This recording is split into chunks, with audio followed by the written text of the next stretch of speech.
Today, we turn the spotlight on the island of Samar and discover how cooperation among local communities, government, and private institutions, as well as our indigenous peoples, have all become instrumental in protecting the Samar Island Natural Park. As we continue to fight for the survival of our planet, it is encouraging to learn stories of people coming together to conserve and protect what remains of our dwindling biodiversity.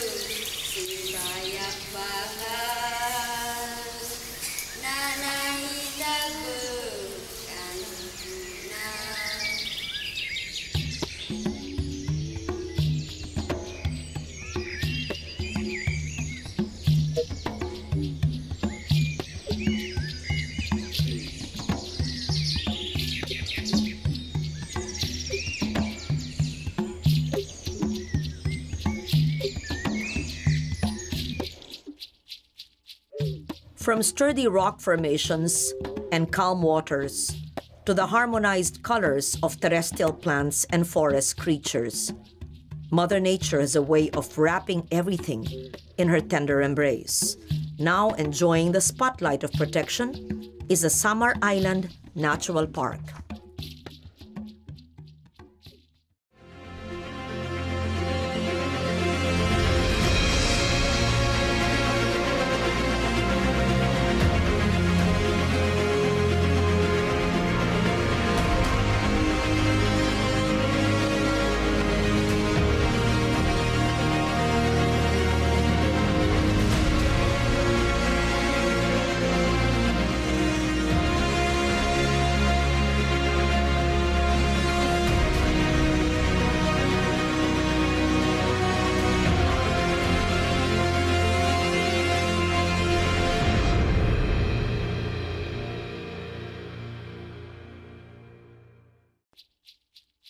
Situated in the mid-eastern part of the Philippines, Samar Island Natural Park was declared a protected area in August 13, 2003 by virtue of Presidential Proclamation number 442.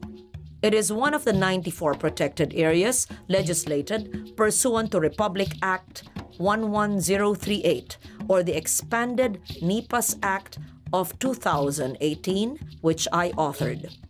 It is the second largest terrestrial protected area in the country, covering a staggering 335,106 hectares of contiguous old-growth forest that joins the island's three provinces: Northern Samar, Eastern Samar, and Samar Province. This remarkable piece of paradise is home to a diverse amalgam of tropical flora and fauna.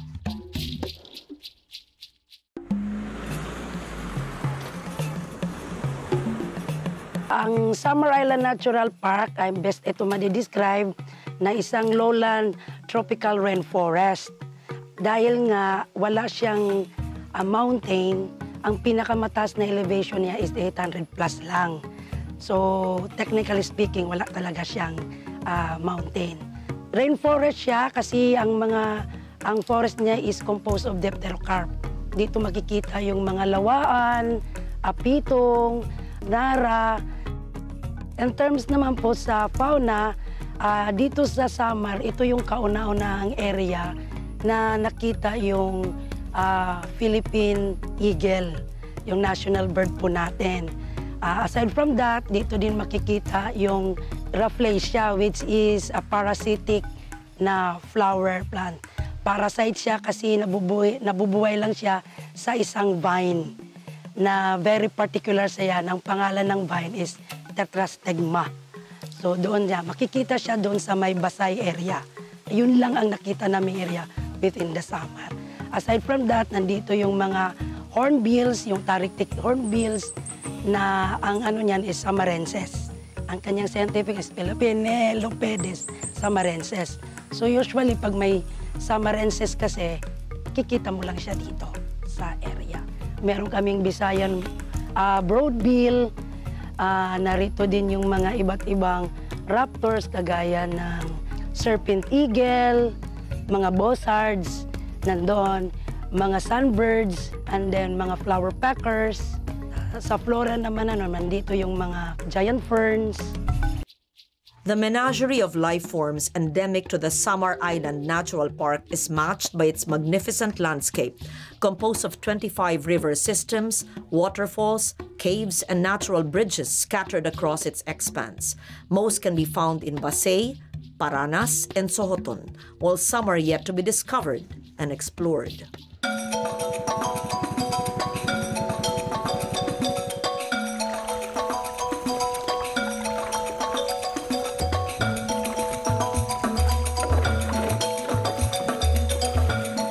The Hidden Paradise.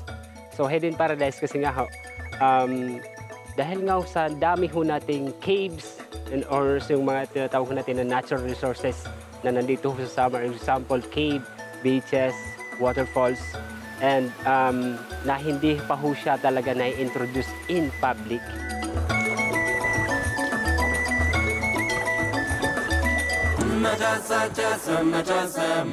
Actually, yung signature ho namin dito, maliban lang ho sa mga caves, we have what we call the natural breeds. So, natural breeds is parang ano siya, yung between two mountains ridges na kung saan po yung flow ng water is nasa loob. Nag-iisa lang ho ito dito sa Pilipinas, dito sa Samar especially po.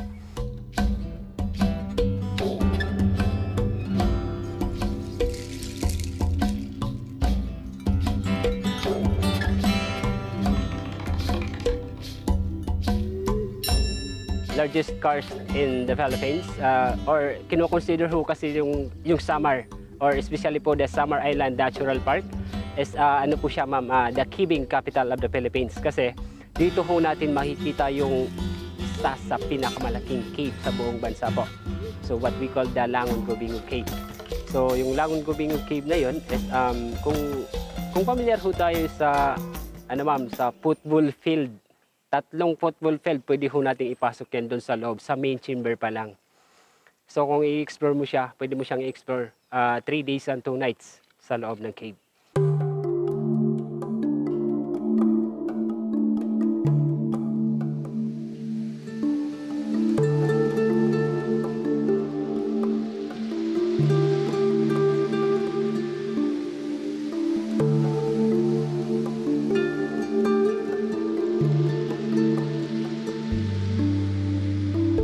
Kaming mga tribe gusto namin na maalagaan yung kalikasan dahil sa kalikasan kami kumukuha ng mga impormasyon tungkol po sa mga kalamidad at saka yung oras.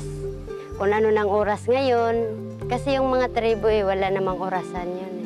At saka doon din kami nagbabase kung anong mangyayari sa mga kalamidad. Gaya ng mga ibon, kapag maingay sila at saka parang lumilipat na sila ng tirahan, ibig sabihin nun, nag-aaghat sila na maghanda na yung buong komunidad. At saka kung yung ano din, gangis yun sa waray-waray. Pero sa amin ay ibang pangalan yun. Kapag mag-ingay sila, tapos parang huminto na parang maramdaman mo sa puso mo na parang pailalim talaga, yun darating ang lindol. Kaya alam namin ng mga tribe na yung araw na yun darating ang lindol.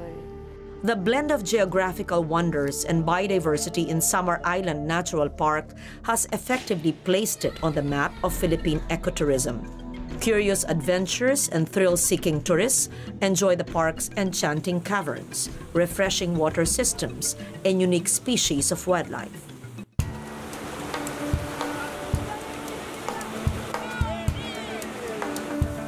Dito po sa Samar Island Natural Park, yung prinopromote namin is yung 3 pong area, yung sa may Sohoton, which features the natural bridge at saka yung cave.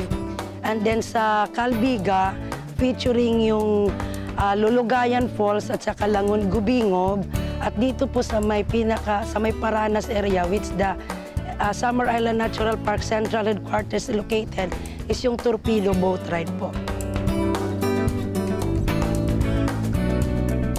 Nag-iisa lang po siya sa buong mundo na torpedo. It is water activity siya, pero sasakay po kayo sa boat na ang mukha po, ang itsura po niya is parang torpedo.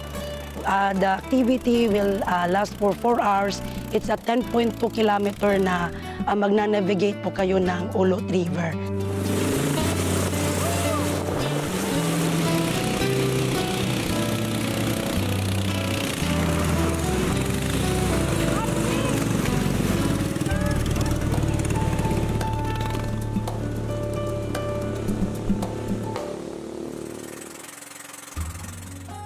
However, the fragile beauty of Samar Island Natural Park faces different threats posed by inhabitants and local communities within the area.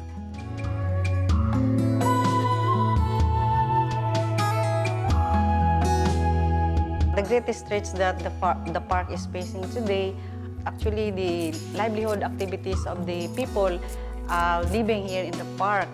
As I have told, there are 240 barangays, so a lot of people here. So most of their livelihood activities are like farming.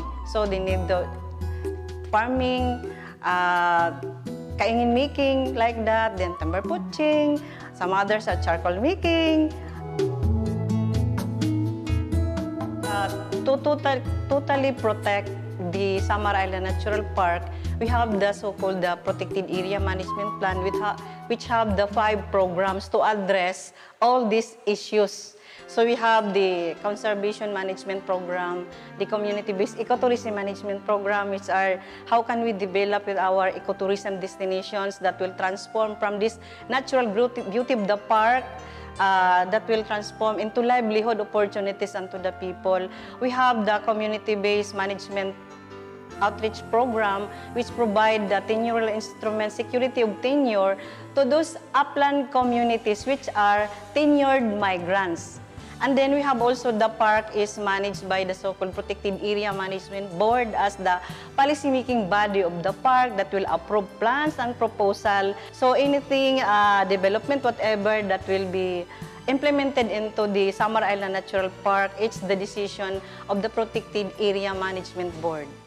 Substantial collaborative efforts of all stakeholders and relevant agencies must be continuously implemented to protect the natural park. The primary strategy is to fully transform the lives of locals through sustainable development programs that would wean the dependence of the communities on the resources of the protected area. Mapapanatili po natin yung ganda ng environment using the ecotourism. Isa nga po yung sinabi ko kanina, yung sa torpedo po, with the collaboration of the provincial government of Samar, DOT, yung municipality po ng Paranas, which nabilong siya yung kanyang administrative jurisdiction, ay nagsasama-sama po para na-develop po yung torpedo. Yan po ay, yung activity mismo is torpedo, pero yung pangalan din po ng organisasyon is torpedo din po. It's a people's organization na dati po sila, mga nag-illegal, they are very, very dependent to the forest, yung sa wood, pagpuputol po ng kahoy. But slowly, binigyan po sila namin ng ibang enterprise or livelihood para medyo mais na po yung pressure ng forest na paggagamit nila. So ngayon, yung boat na dati nila sinasakyan ng mga lumber flitches, turista na po yung sinasakay, hindi na po yung mga illegal na gawain. Hindi ko sinasabi na total talaga sila, but little by little, they will appreciate. Kasi pag may appreciation po yung isang tao sa environment o sa kapaligiran o sa forest, makikita niya kung gaano siya kaimportante. Minor forest products are utilized as raw materials for sustainable livelihood programs anchored on ecotourism. Yung mga basket making, gawa po yun sa minor forest product po ang tawag doon, kagaya po ng rattan, yung agsam, yung nito. Kinukombine po yung tatlo para gumawa po sila ng mga handicraft. The conservation and protection of the Samar Island Natural Park is continuously ingrained in the indigenous culture and practices, even in child rearing. Lahat ng chieftain leader namin nagsasabi sa mga komunidad na ganito ang gagawin natin. Kung magkuha tayo ng ratan, ay hindi natin papatayin yung mga anak niya, yung mga seeds po niya. Kasi doon din kami kumukuha ng pagkain, gaya ng pugahan. Harina yun ang laman nun. So doon din kami kumukuha ng pagkain. At saka yung mga ano din, mga prutas sa bundok.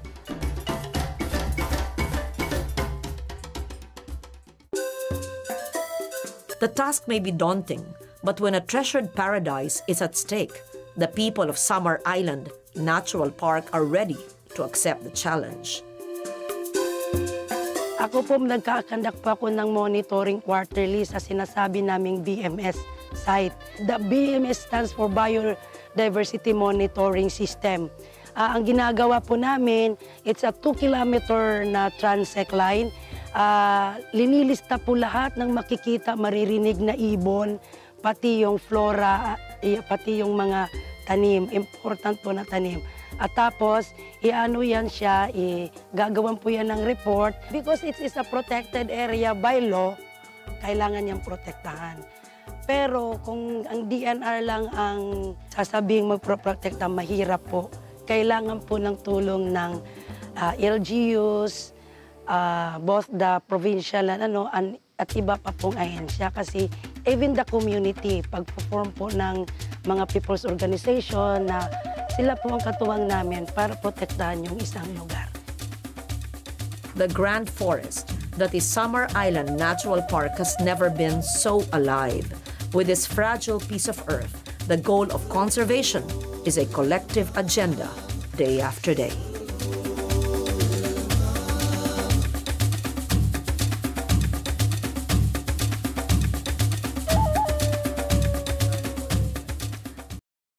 More than just a spectacular panorama of rock formations, the Biri La Rosa Protected Landscape and Seascape brings to light a rock-solid story of unity and collaboration among stakeholders.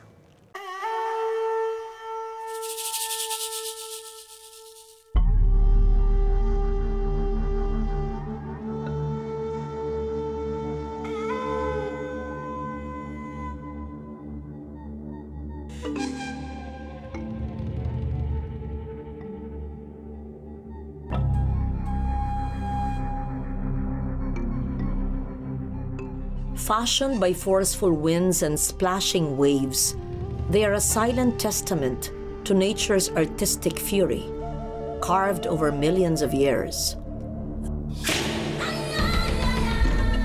These majestic rock formations of Biri are one of the geological wonders of the Philippines. A breathtaking vista, also considered as one of the country's best managed protected areas.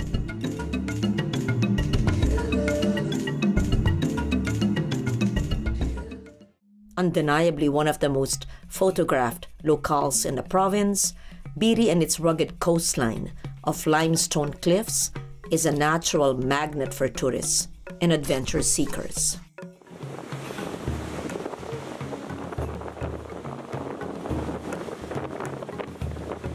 Ang anim na rock formation dito sa amin sa pangalang Magasang, Magsapad, Makadlaw, Puhunan, Bilat, at Karanas.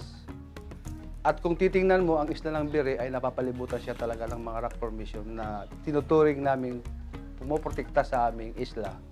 Kasi ang Biri ay fishing Pacific. Kaya kung ano man ang mangyari sa karagatang Pasipiko o tsunami, ang rock formation ang protection namin. Kasi nagsisilbi siyang seawall ng aming isla.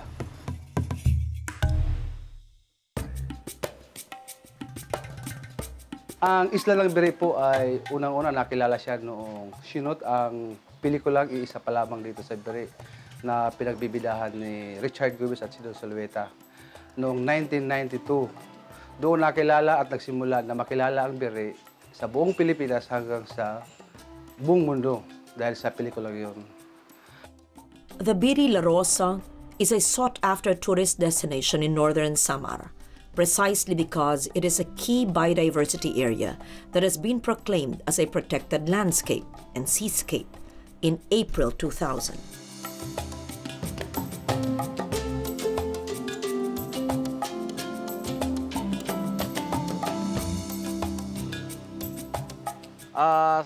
Sa ngayon din, yung Biri La Rosa from Proclamation 291 ay ngayon kasali na po sa one of the 94 protected areas in the Philippines as Republic Act 11038.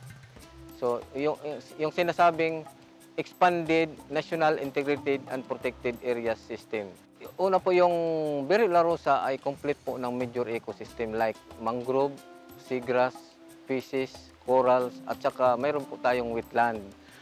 Over 400 hectares of mangrove forests provide habitat to a host of flora and fauna, particularly local and migratory seabirds. Coral reefs cover more than 80 hectares of the waters, with beds of seagrass spread within outlying areas.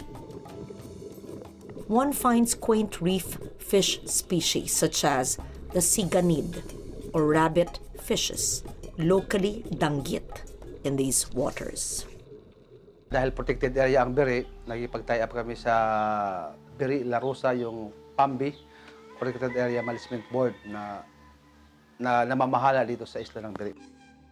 The Protected Area Management Board in Biri La Rosa brings together all stakeholders to a mutual level ground where coordination becomes key to the area's conservation.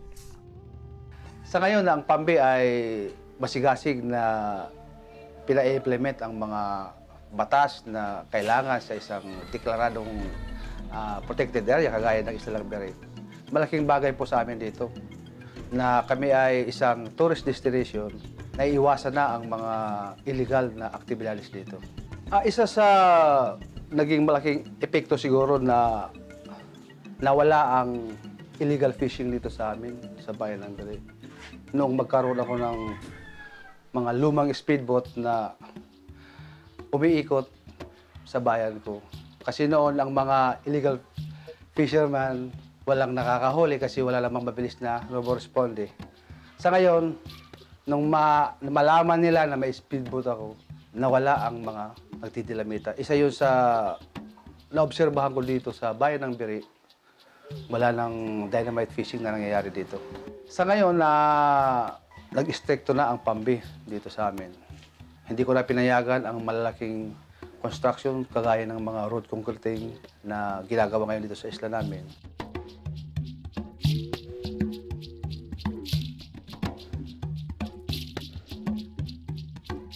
Bilang paso, marami po ang ang aming ginagawa dito kagaya ng regular monitoring sa dagat at sa coastal and marine. At lahat ng mga aktibidades dito, kung may mga establishment man, ay dapat coordinate sa Biri La Rosa para sa kanilang mga proyekto. An aggressive education campaign on the do's and don'ts that visitors need to know is a big part of the community's efforts at conservation. Inevitably, the level of involvement of the community spells a difference in the level of conservation and protection of one's source of local pride. Prior to its organization in 2012, the San Antonio Fishers Association knew they had to be involved. Nagkaroon kami ng information education campaign through radio programs, So narinig nila yung mga advocacy namin na kailangan mga rehabilitation doon sa mga denuded areas. So isang president noon, yung Delit Rodrigo, pumunta po sa amin, nagtanong, pwede ba magtanim kami ng mangrove? Nagpaalam. Sabi namin, wala pa tayong pundo. Hindi, sa sarili namin voluntary lang. So sa madaling salita, inano namin yan, sinurvey yung buong area ng San Antonio. So, umabot ng 500 plus hectares voluntary loan.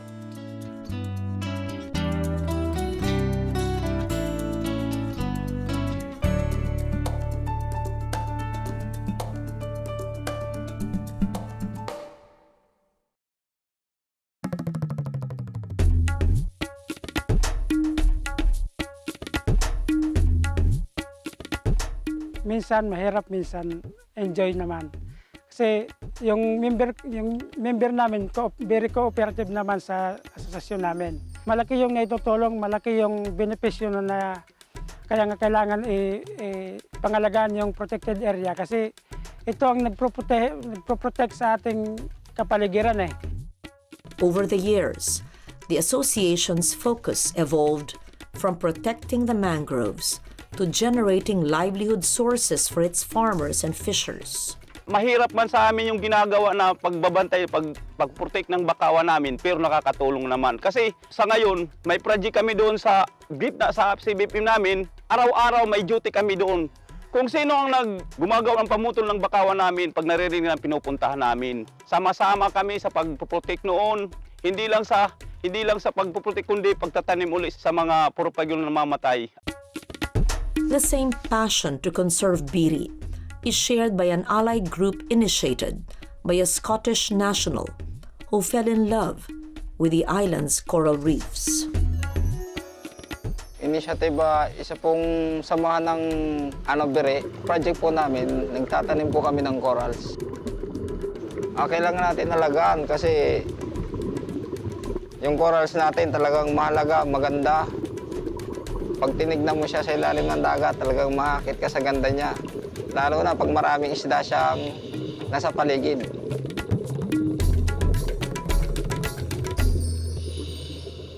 Sa ngayon po, ang biri ay pinapangalagaan namin at ng DENR kasama yung mga Blue Brigade para maprotektahan ang aming bayan. Unang-una kasi ang disiplina nagsisimula sa bahay-bahay, lalong-lalo na sa solid waste management. Pino-force namin ngayon ang pagsisegregate ng mga basura sa bahay pa lang. Pero napakahirap i-implement ang paukulang paraan para sa ma-minimize ang basura. Kasi lahat ng bangka na pumapasok galing sa mainland papunta rito may dalang plastic. Yun ang pinakamahirap na suliranin namin. Pero dahan-dahan namin ini-educate ang mga tao dito. Working hand-in-hand with these groups are tireless community members who have bonded into people's organizations to do their share. Malaki ang naitutulong ng national government.